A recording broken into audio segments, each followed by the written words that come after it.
আসসালামু আলাইকুম। কেমন আছেন সবাই? আশা করি সবাই ভালো আছেন। আজকে আমি বানাবো খুব মজাদার আলু, বেগুন আর ফুলকপি দিয়ে ইলিশ মাছের ঝোল। গরম ভাতের সাথে এই ঝোল খেতে একদম দারুণ লাগে। চলুন তাহলে শুরু করা যাক। প্রথমে ইলিশ মাছগুলো লবণ, হলুদ আর গুঁড়ামরিচ দিয়ে ভালো করে মেখে নিলাম। তারপর গরম তেলে মাছগুলো হালকা করে ভেজে তুলে রাখলাম। এবার প্যানে তেল দিলাম, পেঁয়াজ কুচি আর কাঁচামরিচ হালকা করে ভেজে নিলাম।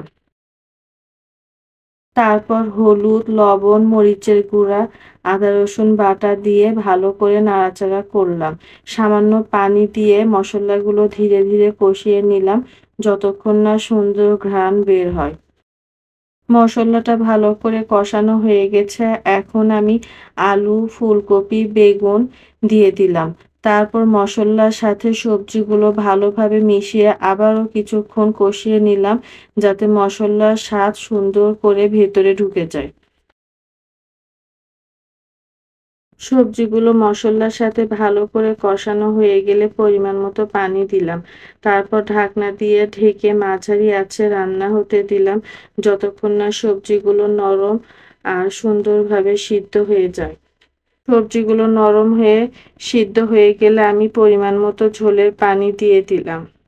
পানি ভালো করে ফুটে উঠলে আগে ভেজে রাখা মাছগুলো আলতো করে দিয়ে দিলাম। এরপর ঢেকে মাঝারি আঁচে রান্না হতে দিলাম যতক্ষণ না ঝোলটা ধীরে ধীরে ঘন হয়ে সুন্দর একটা কালার আসছে।